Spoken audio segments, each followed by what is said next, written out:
The second essay of Tao Te Ching is completely focused on living universally. Quote, "Under heaven all can see beauty as beauty.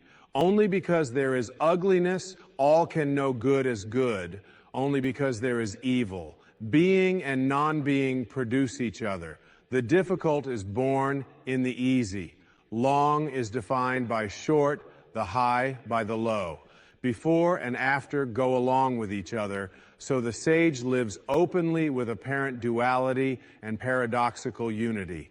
The sage can act without effort and teach without words, nurturing things without possessing them. He works but not for rewards, he competes but not for results. When the work is done, it is forgotten. That is why it lasts forever." Unquote. Living the paradoxical unity, the concept of something or someone being beautiful, is grounded in a belief system that promotes duality and judgment. This way of thinking is prevalent and commonplace for just about everybody in our culture. Perhaps even having some value in society, I encourage you to explore the concept of paradoxical unity. In the second verse of the Tao Te Ching, by changing your thoughts, you can change your life and truly live the bliss of oneness. Has it ever occurred to you that beauty depends on something being identified as ugly? Therefore, the idea of beauty produces the idea of ugliness, and vice versa. Just think of how many concepts in this duality belief system depend on opposites. A person isn't tall unless there's a belief system that includes short. Our idea of life couldn't exist without that of death. Day is the opposite of night. Male is the antithesis of female. What if you instead perceived all as a piece or a glimpse of the perfection of oneness? I think this is what Lao Tzu is suggesting with his description of the sage who lives openly with apparent duality and paradoxical unity. Imagine the perfect oneness coexisting in the apparent duality, where opposites are simply judgments made by human minds. In the world of the 10,000 things, surely the daffodil doesn't think that the daisy is prettier or uglier than it is. And the eagle and the mouse have no sense of the opposites we call life and death. The trees, flowers, and animals know not of ugliness or beauty. They simply are in harmony with the eternal Tao, devoid of all judgment as the sage lives openly with the parent duality. He synthesizes the origin with the manifestation. Without forming an opinion about it, living without judgment and imperfect oneness is what Lao Tzu invites his readers to do. He invites our wisdom to combine perceived opposites and live a unified life. The perfection of the Tao is allowing apparent duality while seeing the unity that is reality. Life and death are identical. Virtue and sin are judgments, needing both to identify either. These are the paradoxes of a unified life. This is living within the eternal dial. Once the dichotomies or pairs of opposites are transcended, or at least seen for what they are, they flow in and out of life like the tides. Practice being a living, breathing paradox every moment of your life. The body has physical boundaries. It begins and ends and has material substance. Yet it also contains something that defies boundaries, has no substance, and is infinite and formless. You are both the Tao and the 10,000 things simultaneously. Let the contrasting and opposite ideas be within you at the same time. Allow yourself to hold those opposite thoughts without them canceling each other out. Believe strongly in your free will and ability to influence your surroundings, and simultaneously surrender to the energy within you. Know that good and evil are two aspects of a union. In other words, accept the duality of the material world, while still remaining in constant contact with the oneness of the eternal Tao.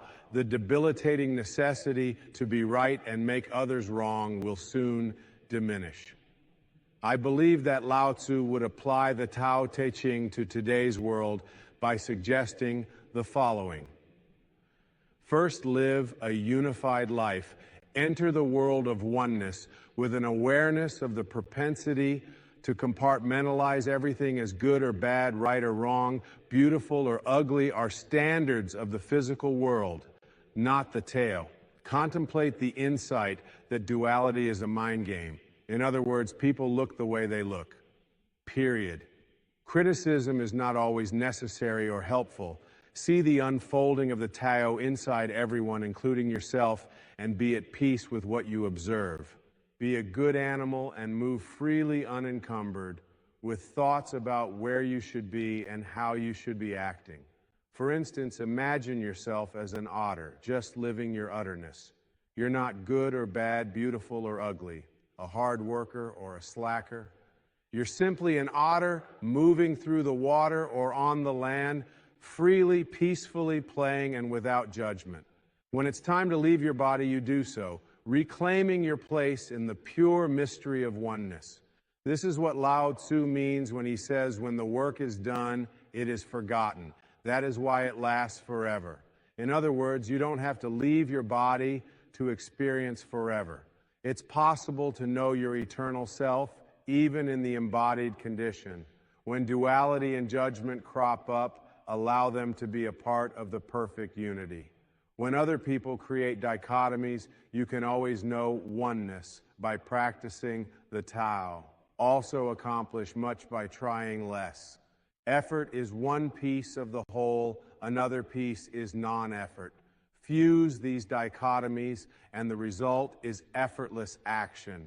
Without attachment to outcome, this is precisely how you dance with someone. You make an attempt, assume a position, listen to the music, and let go all at the same time, allowing yourself to easily move with your partner. Combine the so-called opposites into the oneness of being without judgment or fear.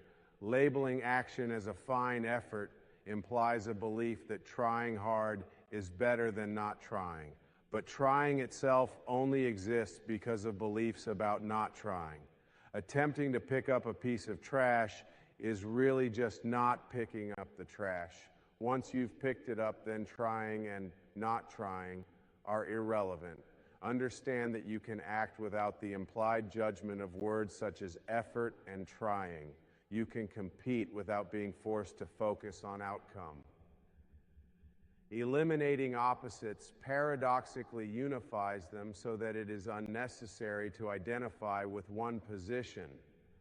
I imagine that in today's language, Lao Tzu would sum up the second verse of the Tao Te Ching in these two simple words: just be.